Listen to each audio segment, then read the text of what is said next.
जय हिंद दोस्तों, मैं अब्दुल कलाम आजाद आरजेड क्लासेस में आपका स्वागत करता हूं। एक्सरसाइज 3.3 का इंट्रोडक्शन हिस्सा हम लोग इस वीडियो के अंदर चर्चा करेंगे। इस वीडियो के अंदर हम लोग अलजेब्रिक फॉर्मेट में किसी भी दो लीनियर इक्वेशंस को सॉल्व करने का, सॉल्यूशंस निकालने का कॉन्सेप्ट्स को पढ़ा जाएगा। अब कई सारे कॉन्सेप्ट्स हैं, जैसे कि आपका सबसे पहला कॉन्सेप्ट है सब्स्टिट्यूशंस मेथड यानी कि प्रतिस्थापन विधि। दूसरा मेथड है एलिमिनेशन यानी कि विलोपन विधि। तीसरा है क्रॉस मल्टीप्लिकेशन मेथड यानी कि वज्र गुणन विधि। ये तीनों चीजें हम पढ़ेंगे। एक्सरसाइज 3.3 में सब्स्टिट्यूशंस दिया हुआ है, 3.4 में एलिमिनेशन है, 3.5 में क्रॉस मल्टीप्लिकेशन है। तो ये सारे लाइन बाय लाइन आएंगे। यही सारी चीजें पूरे इस चैप्टर एक्सरसाइज के अंदर है। इसमें हम लोग सब्स्टिट्यूशंस मेथड की बात करेंगे, प्रतिस्थापन विधि से दो लीनियर इक्वेशंस को सॉल्व करने की कोशिश करेंगे। तो इसका इंट्रोडक्शन हिस्सा होगा, तो इसको ध्यान से देखिएगा, क्योंकि इंट्रोडक्शंस अगर आपने अच्छे से समझ लिया और अच्छे से यहां पे समझ लिया तो आने वाले जितने भी क्वेश्चंस होंगे एक्सरसाइज के अंदर वो आसानी से आप लगा सकते हो। तो शुरू से लेकर अंत तक इस वीडियो में आप जरूर बने रहिएगा। तो चलिए शुरू करते हैं। अब देखिए, दो इक्वेशन हम लोग को दिया हुआ है, x - 2y = 0, 3x + 4y = 20। इसको हम लोग को इसका सॉल्यूशंस निकालना है। इसके पहले वाले एक्सरसाइज के अंदर हमको दो लीनियर इक्वेशंस दिया हुआ करता था, वहां पे भी हम सॉल्यूशंस निकालते थे, लेकिन किस विधि से निकालते थे? ज्योमेट्रिकल फॉर्मेट में यानी ग्राफी विधि से निकालते थे। और वो बहुत लेंथी होता था, बहुत बड़ा होता था, उसको निकालना आसान नहीं होता है। उसका एग्जैक्ट वैल्यू भी निकालना, सॉल्यूशंस का बताना आसान नहीं होता है, क्योंकि वो ग्राफ पे आप देखोगे तब जाके पता चलेगा, और वो ग्राफ पे एग्जैक्ट वैल्यू देखना आसान नहीं है, क्योंकि वहां पे अगर इंटीजर्स है, पूर्णांक वैल्यू है, तो आसानी से आप बता सकते हो। अदरवाइज फ्रैक्शंस में है, पॉइंट्स में है, तो आपको बताने में कठिनाई होगी। लेकिन अगर अलजेब्रिक फॉर्मेट में हम उसको सॉल्व करते हैं, अलजेब्रा के रूप में बहुत सारे तीन कॉन्सेप्ट हैं जिनमें हम बीजगणितीय रूप में अलजेब्रिक फॉर्मेट में हम सॉल्व करेंगे। तो उसका एक फॉर्मेट हमारे पास सब्स्टिट्यूशन मेथड है यानी कि प्रतिस्थापन विधि है। तो हमारे पास दो लीनियर इक्वेशंस हैं, इनको हमको सॉल्व करना है प्रतिस्थापन विधि से सब्स्टिट्यूट करके। सब्स्टिट्यूट होता क्या है? किसी चीज की जगह पे दूसरी चीज, उसकी जगह पे चीजों को रखना, सब्स्टिट्यूट करते हैं। प्रतिस्थापन, एक की जगह पे दूसरे चीज को प्रतिस्थापित कर देना, उसको हम क्या बोलते हैं? सब्स्टिट्यूट करना कहते हैं। तो अगर हमको इस विधि से सॉल्व करना है तो देखो, कोई भी एक समीकरण ले लो, पहला समीकरण ले लो, दूसरा ले लो, या आप आजाद हैं पहला या दूसरा किसी को भी लेने के लिए। मान लो हमने पहला ले लिया, तो लिखेंगे यहां पे समीकरण 1 से। अब आपने लिखा x - 2y = 0। अब यहां पे हम करते क्या है, चाहे x का या y का वैल्यू निकालते हैं। वैल्यू निकालने का मतलब ये होता है, जिस भी वेरिएबल का वैल्यू आप निकालते हो उस वेरिएबल को एक साइड में रखते हैं, बाकी जितने भी चीजें होती हैं, जितने भी टर्म्स हैं, जितने भी चीजें उस पॉइंट्स हैं, वो सारे के सारे दूसरे साइड में हम रख देते हैं। मान लो x की वैल्यू यहां पे निकालना है, तो x आप यहीं पे रहने दोगे, अब -2y उधर लेके जाओगे तो 2y हो गया। अब इसको आप मान लो इक्वेशन थर्ड नंबर मान लो, फिर क्योंकि x की वैल्यू आएगी तो आप यहीं पे रख दोगे, डायरेक्ट आपको वैल्यू आसानी से मिल जाएगी। तो x की वैल्यू आपने निकाल लिया 2y। अब इसको आप रख सकते हो। अब आप ध्यान से देखो, इस वाले में नहीं रख सकते हैं, समीकरण 1 में नहीं रख सकते। अभी रख लो यहाँ पे यार, 2y रखोगे तो 2y - 2y क्या हो गया? 0 हो गया। तो वही रह गया ना, तो फिर आपको मिलेगा क्या? कुछ नहीं। तो आप इस वैल्यू को सेकेंड वाले में, अगर आपने पहले समीकरण से x या y का मान निकाला तो आप इसको रखेंगे कहां पे? दूसरे वाले में सब्स्टिट्यूट करेंगे। अगर दूसरे से आपने x या y का वैल्यू निकाला तो आप उसको कहां सब्स्टिट्यूट करेंगे? पहले वाले में। ये याद रखना है बस। अब यहां पे लिखेंगे x का मान समीकरण किसमें? 2 में रखने पर। ठीक। अब इसकी वैल्यू आप यहां पे लेके आ रहे हैं, तो 3 × x, और 3 में क्या रिलेशन है? मल्टीप्लाई का है, तो 2y रख दो वहां पे, तो 2y + 4y = 20। 3 दूनी कितना हो गया? 6y + 4y = 20। अब 6 4 कितना हो गया? 10y = 20। तो y बराबर आपको क्या मिल जाएगा? 2। y बराबर क्या मिल गया? 2। भाई भाग जाएगा तो क्या हो जाएगा? 2 बच जाएगा। अब इस y की वैल्यू आप यहां पे ला करके रख सकते हो। तो देखो x = 2y, तो आप यहां पे या ऐसे लिख लो, y का मान ये लिखते हैं हम लोग, y का मान समीकरण 3 में रखने पर। आप इसमें भी रख सकते हो, इसमें भी रख सकते हो, कहीं पे भी रख सकते हो, वैल्यू निकल के आएगा। y का मान कहीं पे रख सकते हो, पहले वाले में नहीं। पहले वाले में जिससे आपने वैल्यू निकाला उसमें नहीं रखेंगे, दूसरे वाले समीकरण में रखेंगे। अब यहाँ पे y का वैल्यू यहाँ पे रख सकते हैं, यहाँ पे रख सकते हो, लेकिन आप सोचो यहाँ पे रखना और यहाँ पे रखना, उससे आसान यहाँ पे है, क्योंकि x = 2y। तो जो सबसे इजी नजर आए, आसान लगे, सॉल्व करने में, कैलकुलेशन करने में उसी में रखना चाहिए, क्योंकि आपकी गलती होने की संभावना कम हो जाती है और जल्दी से आपको आंसर भी मिल जाता है। ठीक, तो x बराबर 2y दिया हुआ है, तो यहां पे 2y की जगह पे आप रख दो 2, तो x बराबर आपको क्या मिल गया 4। तो देखो x बराबर आपको 4 वैल्यू मिल गया, y बराबर 2 मिल गया। अब ये सही आया आंसर या गलत आया, ये आपको क्या पता, नहीं पता। अगर आप बार बार प्रैक्टिस करते जाओगे तो 100% एक समय आएगा कि आपको 100% कॉन्फिडेंस होगा कि सही आया। लेकिन फिर भी लीनियर इक्वेशन एक ऐसा सवाल होता है, ऐसे क्वेश्चंस हैं जिसको हम रख करके इसको जांच नहीं सकते कि हमने सही किया है कि नहीं किया। तो देखो यक्स की वैल्यू किसी में रख लो, पहले वाले में रख लेते हैं पहले। तो अब देखो यहीं पे सोल्यूशन हमारा हो गया। टेस्ट करने के लिए, हम लोग को चेक करने के लिए हमने सही किया है या गलत किया है, तो यहां पे हम यक्स की जगह पे क्या रख सकते हैं, यक्स बराबर 4 रख लो। तो 4 माइनस 2 इंटू 2 बराबर 0। देखो 4 माइनस 4 बराबर 0, यानी एलएचएस बराबर आपका क्या आ गया, आरएचएस आ गया।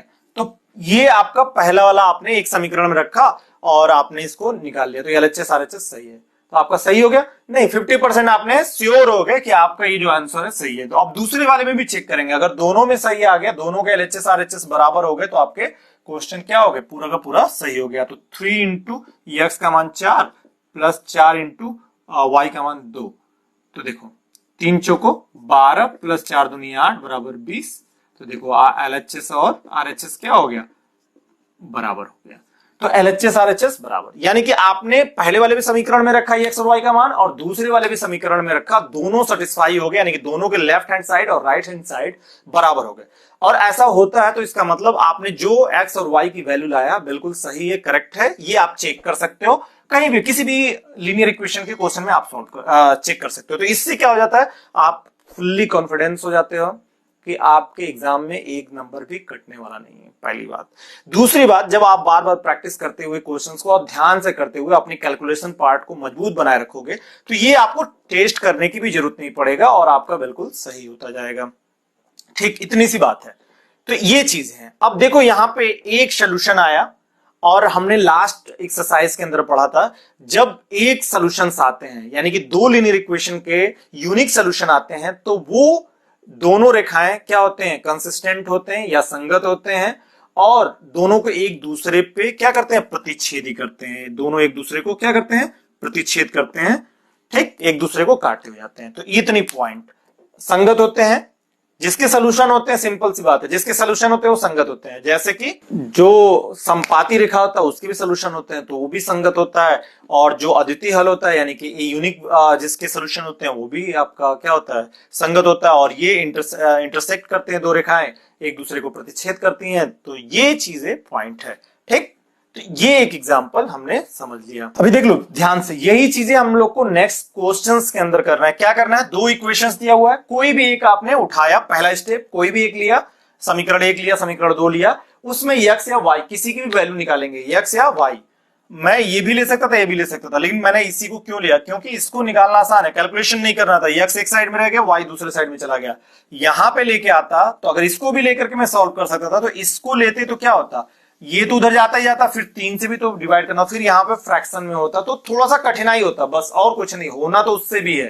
तो आप किसी भी इक्वेशंस को ले सकते हैं और उस इक्वेशन को दूसरा स्टेप, पहला आपने स्टेप क्या करना है, किसी इक्वेशंस को लिया, वहां से आप x या y किसी की वैल्यू निकाले, दूसरा स्टेप उस वैल्यू को आप दूसरे वाले जो लिया है उसके अलावा जो दूसरा इक्वेशन दिया है उसमें आप उसकी मान को रखेंगे, उस वैल्यू रखेंगे, और वैल्यू रखने के बाद सॉल्व करेंगे। उसके बाद जो वैल्यू आएगा उसको आप इस इक्वेशन को, इसको थर्ड मान लिया और इस पे आप रख देंगे। ये आप इससे इन दोनों की मतलब इस प्रक्रिया की मदद से आप क्या कर लेंगे, x और y दोनों वैल्यू निकाल लेंगे। आप चेक करना चाहो तो इन दोनों x y को दोनों समीकरणों के अंदर रख करके लेफ्ट हैंड साइड और राइट हैंड साइड की वैल्यू ज्ञात कर लो। अगर दोनों बराबर आया तो मतलब आपका आंसर बिल्कुल सही है।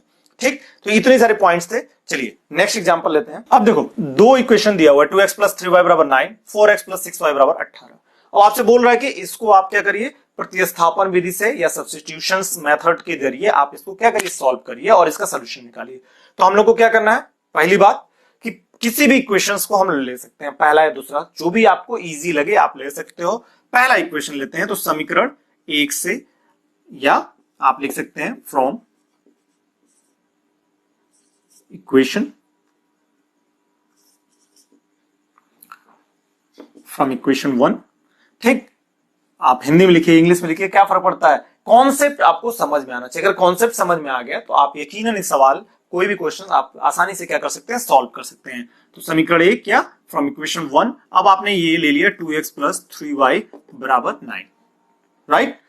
अब यहां पे क्या करना है, x या y किसी को भी आप डिसाइड कर लो, आपका मर्जी, आप x का वैल्यू निकालो या y की वैल्यू निकालो, जिसकी वैल्यू निकालेंगे वो अक्षर इस साइड में रहेगा, बाकी सब कुछ दूसरे साइड में चला गया। जैसे मान लो x की वैल्यू निकालते हो आप, तो 2x बराबर 9 माइनस, ये उधर जाएगा तो क्या हो जाएगा, माइनस हो जाएगा 3y।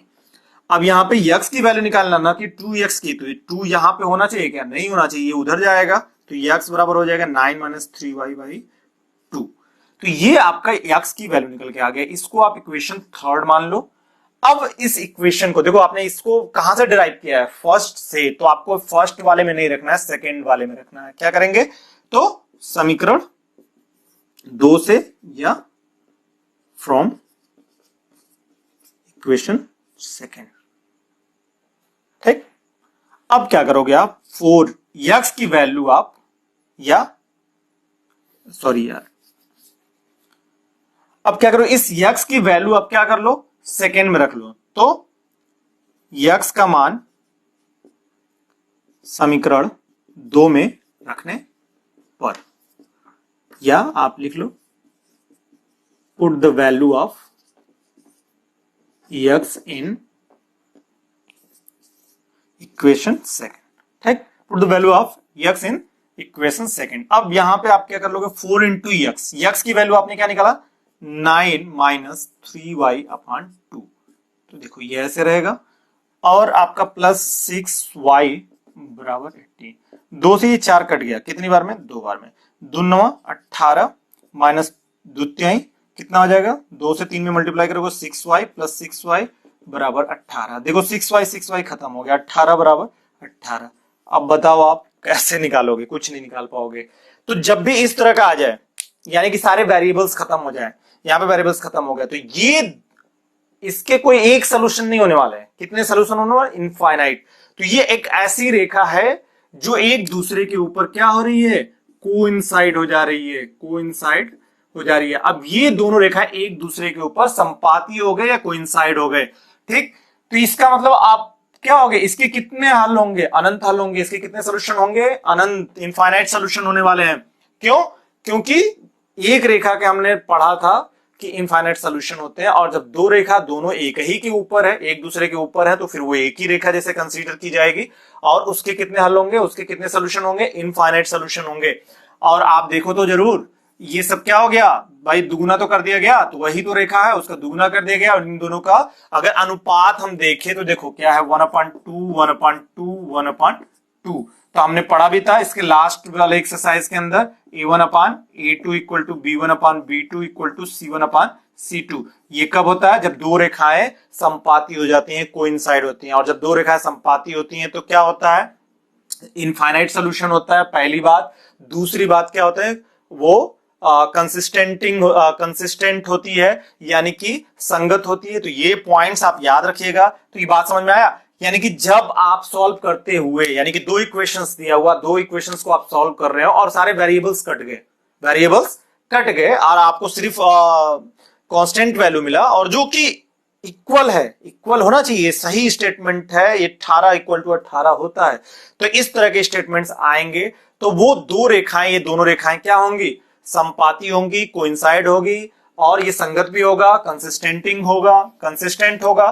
ठीक, और इसका अनुपात अगर हम निकालेंगे तो ये आएगा a1/a1b1c1 का अनुपात क्या होगा, a1/a2 equal to b1/b2 equal to c1/c2। इतनी बात समझ में आई, उम्मीद है समझ में आएगा। चलो आगे एक और एग्जांपल लेते हैं। अब देखो दो एग्जांपल्स दिया हुआ है, दो आपको इक्वेशंस दिया हुआ है, x प्लस 2y बराबर 4, 2x प्लस 4y बराबर 12।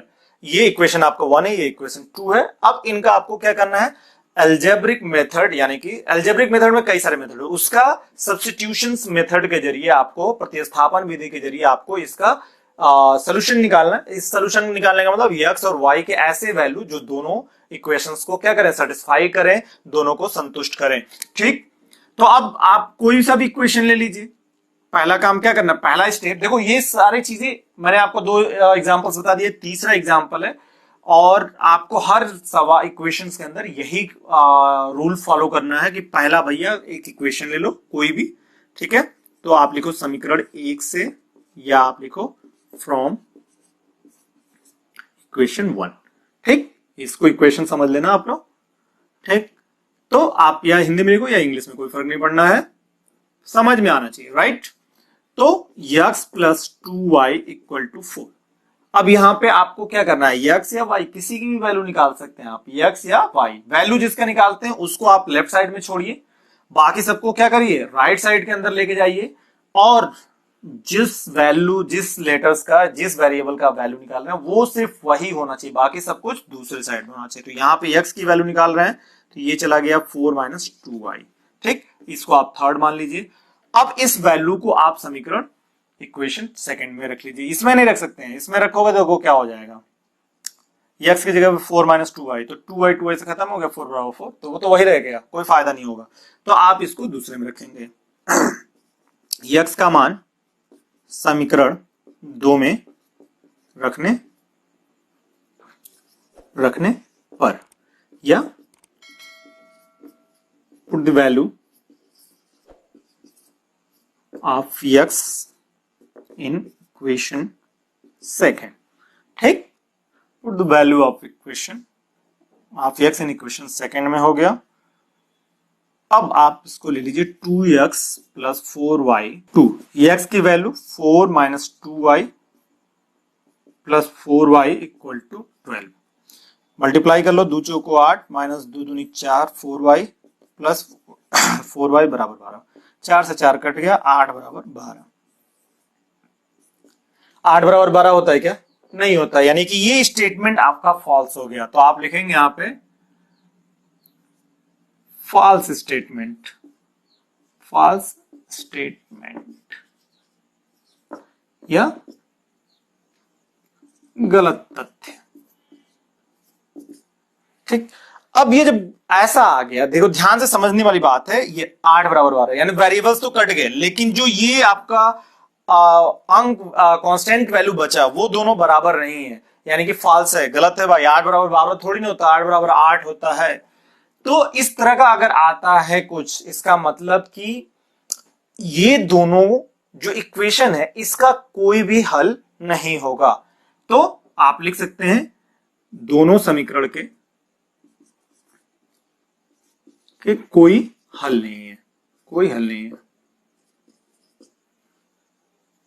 ठीक। तो कोई इसका सॉल्यूशन नहीं है, कोई हल नहीं होने वाला। और ये कब होता है, जब दो रेखाएं क्या होती हैं, पैरेलल होती हैं। जब दो रेखाएं पैरेलल होती हैं तो उनके दोनों के कोई सॉल्यूशंस नहीं होते। क्यों? क्योंकि एक दोनों पे कहीं पे एक दूसरे को क्रॉस नहीं करते हैं, या कोइंसाइड तो होते ही नहीं भाई, दोनों ऊपर नीचे हैं, तो इसके कोई हल नहीं निकलने वाला, कोई सॉल्यूशंस निकलने वाला नहीं है, ठीक। तो ये, और जब ऐसा स्थिति आता है कि दो रेखाएं पैरेलल हो तो वो कंसिस्टेंट भी नहीं होता, यानी कि असंगत होता है। तो ये भी पॉइंट याद रखने वाली बात है।